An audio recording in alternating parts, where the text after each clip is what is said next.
Alors aujourd'hui, nous sommes à 100 km de Genève, à 60 km de Lyon, on est au nord-est de Lyon. On est entre Bresse et Dombes. Évidemment, on est un peu à l'automne, donc c'est pas très clair, mais on est devant un endroit assez exceptionnel qu'on va vous raconter aujourd'hui, puisqu'on est devant des écuries. On va rencontrer un cavalier professionnel qui va nous raconter sa vie quotidienne, ses concours, ses compétitions, son travail au jour le jour avec les chevaux. Et on va se balader dans tout son domaine et ses écuries qui sont immenses. Et on va le voir. Allez, on y va. Salut Alex. Bonjour Anne. Bonjour. Alors, donc là tu es avec Islande. donc une de tes juments préférées. Oui, enfin c'est pas. Oui, est-ce c'est qu'on- une jument qui est née à la maison, qu'on a Voilà. fait naître, élever, Donc qui est encore toute jeune, qui a 6 ans, oui. qui a 6 ans. Et donc elle a participé. Elle a participé cet été au championnat du monde des jeunes chevaux à Lanaken en Belgique. Voilà, donc tu es allé là-bas. Donc c'est pour ça que je parlais du quotidien. Ben là, on est sur tes terres familiales. Donc les écuries qu'on va visiter, dans lesquelles on va se balader. Tu vas nous expliquer un petit peu comment tu fonctionnes tous les jours, quel est ton quotidien. Et puis justement cette partie intéressante et importante, l'élevage des chevaux, mais aussi avec des box que vous louez, des zones aussi de box que vous louez pour des transits où les gens viennent se balader. Tu vas nous raconter un peu tout ça, puis surtout quelque chose d'intéressant, l'élevage, puisque ça c'est une partie importante de l'activité. Ah, mais non, c'est que l'herbe est bonne. Hein. Ouais, l'herbe est bonne. Ils apprécient. Bon, donc rappelle-nous, tu t'appelles Alex Carlet, donc, et tu es cavalier professionnel basé dans l'Ain. voilà, cavalier professionnel basé dans l'Ain. Alors c'est amusant parce que quand on parle de cavalier professionnel, souvent les gens disent ah mais c'est un jockey. Non, pas du tout. Non, on fait pas de Donc course. tu fais une vraie taille habituelle. Donc tu montes des chevaux. Ton but est de monter des chevaux, d'élever des chevaux. Ouais, je fais du saut d'obstacle. Et tu fais du saut d'obstacle, c'est-à-dire que tu fais des compétitions, des compétitions. concours régulièrement, les week-ends, très souvent. Tu nous raconteras un petit peu la fréquence de ces activités-là. Et puis surtout, tu montes en gros, pour qu'on ait une idée, combien 5 à 7 chevaux par jour Oui, entre 6 et 9 chevaux par jour. 6, 9... Bah d'accord. Donc les cuisses musclées, les fesses musclées. Tu te lèves tôt, je présume qu'on ne se lève pas à 9 h du matin quand on Non. monte des chevaux toute la journée. Non, faut venir les nourrir. Voilà, donc tu les nourris vers quelle heure? Entre 7h et 7h30, souvent c'est mon père qui est sur place qui les nourrit le matin. Merci papa. C'est un lève-tôt, donc ça va. Ouais, ça va. Donc les chevaux sont nourris. Ensuite, toi tu arrives. Moi j'arrive vers 7h30. D'accord. Et là, ta mission, c'est de préparer les chevaux. Donc t'as une... Oui, je fais le tour des box pour voir si tous les chevaux vont bien. Et après, je me mets à cheval et je commence à monter mes chevaux. Ouais, c'est comme un patron de boîte qui vient voir ses collaborateurs, Voilà. qui vient leur serrer la main. Les Toi, employés. tu viens voir tous tes petits collaborateurs, ou plutôt des grands. Ouais. Donc, ce cheval qui a fait des championnats du monde, le principe, c'est tu la montes tous les jours. Ouais. On monte pas forcément dessus tous les jours, mais on peut partir en balade, D'accord. galoper dans les champs pour le moral. D'accord. Et puis c'est amusant parce qu'ils ont leur petite fenêtre qui leur permet de voir les champs. Ils sont souvent à la fenêtre comme ça, les chevaux? Oui, souvent ils aiment bien passer le nez et voir ce qui se passe dehors. Ouais, tout à fait. Alors du coup, donc là on va la laisser dans son box tranquille. C'est pas de travail pour elle pour l'instant, elle est contente. Pas encore. Est-ce qu'on sent si les chevaux ont envie de travailler, ils ont plaisir à sauter on le sent soit quand on est cavalier? Oui, vaut mieux qu'ils aient plaisir à sauter parce que c'est quand même c'est quand même leur but. Ouais. Donc on essaye de leur adapter leur travail en fonction de chaque cheval. D'accord, donc on a vraiment une attention particulière. Donc là, c'est les Donc là, salles. c'est les salles de pensage. de C'est là où pensage. on s'occupe des chevaux, de les préparer et de faire les soins. Après, D'accord. avant et après le travail. D'accord, donc là, ils sont douchés après ou... Doucher, les pieds graissés, brossés.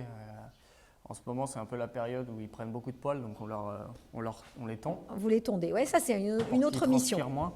Donc, une fois que tu as préparé ton cheval, tu vas donc le monter selon la météo. Donc selon la météo, on a la chance ici d'avoir un manège. D'accord. Donc, vous avez construit un manège, en effet, en même temps que vous avez construit les écuries. Donc, c'est un manège avec un revêtement au sol. Un revêtement au sol qui est un sable particulier, C'est un ça sable très fin et on l'a fibré pour qu'il soit plus souple pour D'accord. le confort des chevaux. Donc, du coup, ça veut dire que toi, dans la journée, tu vas monter ici Donc, ou en extérieur? Quand il pleut, je monte dans le manège. D'accord. Et sinon, je suis souvent dehors dans la carrière. D'accord. Et les propriétaires qui ont leurs chevaux ici peuvent utiliser cette Les propriétaires carrière. ont accès libre D'accord. à toutes les installations des écuries. D'accord. Donc raconte-nous un peu parce que moi je vois des jolis poulains. Donc ça, c'est les poulains du millésime 2024. Ouais. Donc avec ils ont leur combien maman. de temps? Ils ont quelques mois. Ouais, entre 6 et 7 mois. D'accord. Et ils sont avec leur maman. Ouais, ils sont avec leur maman là. Bon, On fait et aussi beaucoup de transferts d'embryons avec les juments qui font du concours, qui ne peuvent pas porter leur poulain. On leur fait faire des transferts d'embryons, donc après c'est les mères porteuses qui les portent jusqu'au d'accord. sevrage. Donc, je reviens sur le début. Tu es cavalier professionnel, mais tu élèves des chevaux, mais tu aussi fais grandir, Ouais, on enfin, a tu une fais grosse- naître des poulains pour ensuite que ça soit donc des futurs chevaux de compétition, comme la comme, Islande qu'on a vue comme Islande, le premier précédemment. cheval qu'on a vu, ou si c'est des juments aussi pour qu'elles puissent porter des petits poulains. Voilà. On a des anciennes juments de concours qui sont à la retraite et qui maintenant nous font des poulains. Elles font des poulains. Donc en fait, vous préférez les filles. Si on préfère, oui. Après, Et oui, parce si on que les garde, oui. Sinon, pour les chevaux de commerce, pas forcément. alors, poulain, ça veut dire naissance. Donc, Oui. ça veut dire qu'on reprend ton rythme, tu te lèves super tôt. Ça veut dire qu'il faut que tu sois disponible, bien sûr, le week-end, un peu le dimanche, plus cool. Mais s'il y a un petit poulain qui va naître, ça veut dire qu'il faut être aux aguets, Ouais. prêt à se lever au milieu de la nuit pour aider la petite maman à mettre bas. Voilà. Combien de temps Euh, Une gestation, Oui, c'est 11 mois. 11 mois de gestation. Et c'est vrai que ça, c'est un truc auquel on ne pense pas, et puisqu'on est sur des mammifères. Donc, 11 C'est mois de plus long que. gestation. Et quand ça naît, ça pèse combien? Ça Un petit pèse poulain, entre, 30 kilos? Non, 50 entre kilos? 80 et 100 kilos. Ah ouais, d'accord. Ok. Et donc, Ça reste des grosses bêtes. tu as fait naître combien de poulains à peu près depuis Depuis qu'on a commencé Oui, vingtaine, trentaine? Ouais, une trentaine, je pense, Bon, et maintenant. c'est émouvant, Bah oui, c'est toujours. trop mimi. Bon, et donc là, eux, ils vont rester, les petits poulains avec leur maman, combien Là, on de va temps? les séparer incessamment sous peu. Oh, les pauvres, et ça va hennir. Oui, ça unit, mais ils oublient vite. Ouais, ils oublient vite leur mère. Ah ben Ouais. voilà. Ouais, ben voilà. Pas cool les garçons, hein. Là, c'est deux poulains garçons, hein. Ouais, c'est deux mâles. Donc là, ils vont être. Après, on va les sevrer, hein. Donc les sevrer, c'est les séparer de leur maman et on va les laisser dans des grandes stabulations, des Ouais, grands box, tout l'hiver. d'accord. Donc, ils vont grandir, ils vont prendre du poids, Voilà. et ensuite, vous Ensuite, allez on les les remet débourrer. on commence à les manipuler, enfin on les manipule toujours, mais on commence à les débourrer à 2 ans. On commence à les habituer à tourner en longe, à leur D'accord. mettre la selle et après on commence à les monter à 3 ans. Je posais la question, donc c'est immense, hein, évidemment, on est sur un territoire qui est plutôt plat. Combien d'hectares là vous avez? On a 140 hectares à peu près en propriété, en D'accord. location propriété. Donc une partie box. Donc on a une partie céréales qui est à peu près une centaine d'hectares. Ouais, parce que du coup, vous êtes agriculteur aussi en Ouais, même temps. ouais. Mon père avait des vaches à l'époque et il a vendu D'accord. les vaches et gardé les terrains agricoles. D'accord. Et donc là, vous avez décidé d'avoir des chevaux. Donc vous avez acheté petit On à a petit. toujours eu des chevaux. Mon grand-père, quand il a acheté la propriété, a toujours un peu fait de l'élevage. D'accord. On a continué en faisant un peu plus que ce qu'il faisait à l'époque. Ok.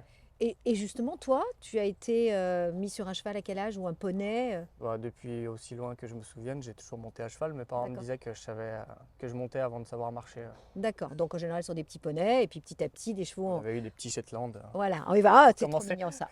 Donc là, maintenant, vous avez construit ces écuries et vous avez un certain nombre de terrains où vous avez des chevaux. Donc là, c'est les chevaux de propriétaires qui sont au paddock, qui profitent un peu de l'herbe. Quand il D'accord. fait pas trop mauvais. Et donc, quand l'hiver va arriver, ils vont entrer dans les box. En fait, ces chevaux-là sont dans les box, juste que les propriétaires nous ont Vous demandent de les nous demandent sortir. de les sortir au paddock. On a Ça des veut dire qu'ils forfaits sont là paddock. dans la journée. Ils sont là 1 heure ou 2 D'accord. au paddock dehors. Donc, pour, c'est une gestion quand même de l'espace Ouais. et des chevaux toute la journée. Il ne faut pas oublier, il faut une Non, checklist. On a un tableau avec les chevaux, Ouais. avec quel jour il faut les sortir, ce qu'ils font. Et puis, il y en a qui craignent la pluie, il y en a qui ont des traitements particuliers, il y en a dont les propriétaires veulent qu'ils aient leur couverture, d'autres pas. Ouais, bah après ça dépend des chevaux là. Ces chevaux-là vont être tondus dans pas longtemps, donc pour l'instant ils n'ont pas de couverture. Ouais. Après avec la période de l'hiver c'est un peu plus D'accord. compliqué Donc là, avec les couvertures. Pour nous, ils sont un peu en semi-liberté. Il y a de la place là encore, s'il Oui, y avait oui, des gens la qui place. demandaient. Ah oui, on a toujours trop. A priori, quand je vois tout ça, je me dis qu'ils sont bien nourris ces petits là. Hein. Oui, bah c'est toute notre production de cet été. La paille, le foin, qui est tout stocké à l'abri. Donc ça veut dire que tu te lèves tôt, tu montes des chevaux, tu te retrouves à un moment de la journée dans les champs, puisque tu vas semer ou voilà. Là, on est en train de semer le blé là pour la pause de l'année prochaine. Voilà, donc c'est un rythme des saisons. Donc là, encore d'autres box. Donc là, on avait fait d'autres box là, c'était un bâtiment d'élevage et on a adapté des box dedans. D'accord. Donc là, il y a encore un petit peu Il de y a encore place. 7 box là. 7 box, donc ça se loue à peu près combien? Une pension box, c'est 540 € par mois, D'accord. TTC. Et justement, les chevaux qu'on voit aussi quand ils sont à l'extérieur, c'est donc C'est les une prestation en propriétaires. plus qu'on propose, nous, de les mettre tous les jours au paddock. Et comme on disait, c'est vrai que les propriétaires sont tranquillisés de savoir leur cheval Ils au aiment chaud bien, dans le box et puis à l'extérieur quand il fait beau et Et les compagnie. chevaux aiment bien profiter des extérieurs, Bah, manger écoute, de l'herbe fraîche. Et on sait qu'un propriétaire de cheval est attaché à son animal, donc quand il est tranquille, son- il est heureux. Bon, alors là on est Vers la partie élevage. partie élevage, oui, parce que ça c'est une partie importante de l'activité, et puis même financièrement parlant, c'est Bah aussi... oui, on a quand même 5 naissances qui arrivent là, pour l'année prochaine. D'accord. Et 2 en plus de propriétaires qui nous mettent des juments pour les faire pouliner. Donc ça veut dire qu'il y a un suivi presque quotidien. Bah, il y a une grosse période de mars à juillet d'insémination, de poulinage, de suivi échographique, gynécologique, des juments qu'on va inséminer. Ou qui sont D'accord. pleines. Donc ça c'est... vous avez un veto qui vient régulièrement... Ouais, bah avant on allait à Numénor, qui n'est pas à une demi-heure d'ici, mais les allers-retours ça faisait beaucoup. Et Donc qu'est-ce que on c'est a- Luménor? C'est C'est un centre d'insémination. un centre d'insémination. Donc Ok. on continue de les emmener pour les faire inséminer, mais tout le suivi gynécologique est fait ici. Donc Alors, dans cette, Du coup, dans qu'est-ce cet que c'est? appareil, Ouais, en c'est fait ta on femme. passe la jument par derrière, on la rentre là-bas, elle a la tête ici, et le veto est derrière pour faire le suivi gynéco. Donc on ça veut regarde dire que là, suivant elle est les bloquée, en fait. ovulations. Ouais, elle ne peut pas bouger parce que le veto met la main quand même dans la jument. Donc il y a des juments qui sont un peu plus sensibles que d'autres, donc qui n'aiment pas trop. Donc c'est une bonne protection. Qu'est-ce qu'ils mangent ces petits chevaux là? Donc les chevaux, ils mangent 3 fois de grains par jour. Donc, Alors c'est toi qui leur donnes ça parce qu'il y en a oui. beaucoup de chevaux hors écurie, ils mangent de l'herbe, point. Vous avez donc ils ont un traitement particulier. Bah, c'est des chevaux de sport, donc c'est des athlètes, il faut les voir comme des athlètes de haut niveau. Et les athlètes de haut niveau, ils mangent quand même beaucoup, parce qu'ils ont une grosse dépense énergétique. Les chevaux, c'est pareil. Donc ils ont 3 fois du grain par jour. Donc suivant leur activité, les miens ont des grains qui sont plus énergétiques que ceux des propriétaires, parce qu'ils font plus de concours, plus Donc d'activité là c'est la physique. partie pour tes chevaux de concours. Donc là, c'est la partie chevaux de concours, là, c'est la partie chevaux des propriétaires. Donc, D'accord. ce grain-là est plus énergétique. Et donc alors qu'est-ce que c'est? C'est des vitamines, des céréales, des mélanges de luzerne, maïs, blé, orge et plein de vitamines. D'accord. Donc là ça les booste Ça leur donne assez d'énergie. et puis pour, des défenses immunitaires et compagnie. voilà. Ok. Là donc les on chevaux de va- donc ils ont propriétaires. 3 fois de grains par jour, donc le matin, le midi et le soir vers 6h30. Et donc après, ils ont du foin 2 fois par jour, donc le matin vers 9h et l'après-midi pour leur goûter. Oh, vers dis donc, 15h30. c'est un traitement. Donc c'est du foin qu'on fait nous, qui est analysé tous les ans. Une fois qu'on l'a récolté, il est analysé et on regarde son apport énergétique. Donc c'est notre fournisseur de grains, Lambay, qui nous fait ça. Et D'accord. on Donc produit c'est très aussi notre technique. Donc paille, foin, donc. Et, Et la là- paille, c'est la litière des chevaux, Ok. Donc toi, le seul jour de répit, c'est le dimanche, que je ne fais pas en concours. quand tu n'es pas en concours, puisque les week-ends, Les il y a week-ends sont très bien souvent des chargés. C'est quand concours. même ce qui est le plus important. Le plus important de la semaine, c'est quand même le concours le week-end. Ouais, d'accord. Donc tu décides d'engager s'il y a des concours presque tous les week-ends, si tu peux le Quasiment faire. tous les week-ends. Et puis pendant la grosse période, il y a aussi les jeunes chevaux. Donc le mardi, mercredi, je suis aux jeunes chevaux la semaine. Et le week-end, à partir du vendredi ou du jeudi, suivant si c'est un concours international ou pas, avec les plus vieux ou même les jeunes chevaux. Donc raconte-moi cette histoire d'insémination. Donc là, on est au milieu des prés avec les juments, les poulinières et les porteuses. Donc là, c'est une mère qu'on a fait inséminer l'année dernière. On a des juments, des porteuses. Et au fond là-bas, elle est un peu cachée, mais on a la mère d'Islande qui a participé au championnat du monde. Et donc cette jument-là, je l'ai montée, j'ai fait partie de l'équipe de France avec elle et j'ai sauté jusqu'à 1,50 m. D'accord. Donc toi tu es un compétiteur de high level. On essaye. Donc tu as fait tout jeune, tu as commencé, donc tu as fait des petites compétitions locales, puis tu as fait des championnats de France. On a commencé petit comme tout le monde et petit à petit on a monté, on a trouvé des bons chevaux pour nous faire pour sauter pour faire sauter du haut niveau. Et, Ah ben. Eh oui, c'est ça, hein. Ils nous aiment. Des chevaux aiment le contact humain. Bon, vous êtes un peu roulé dans la terre là. Hein. ouais, c'est un peu humide en ce moment. alors. Ouais, c'est un peu humide. Donc je m'attendais pas à ce qu'ils soient tous là. C'est chouette. Plus Vous on nous les aimez. ignore, plus ils viennent. Ouais. Donc tu as fait des compétitions. J'ai fait partie de l'équipe de France Jeunes Cavaliers. Ouais. J'avais entre 18 et 21 ans. D'accord. Donc tu as fait partie de l'équipe de France ou Ouais, j'ai fait partie de l'équipe de France. Après, je devais participer au championnat d'Europe, mais ma jument de tête, Sanga, avait fait une tendinite avant d'y aller, donc Voilà. ça m'a Donc empêché d'y aller. ouais. Bon ben ça, c'est toujours pareil. C'est les animaux qui décident, hein, puisqu'on est sur un duo animal et humain. On ne choisit pas toujours quand ils se blessent, mais Bah oui. Donc revenons à nos moutons ou à nos chevaux. Donc là, par exemple, celle-ci, elle est pleine. Là, c'est pour quand?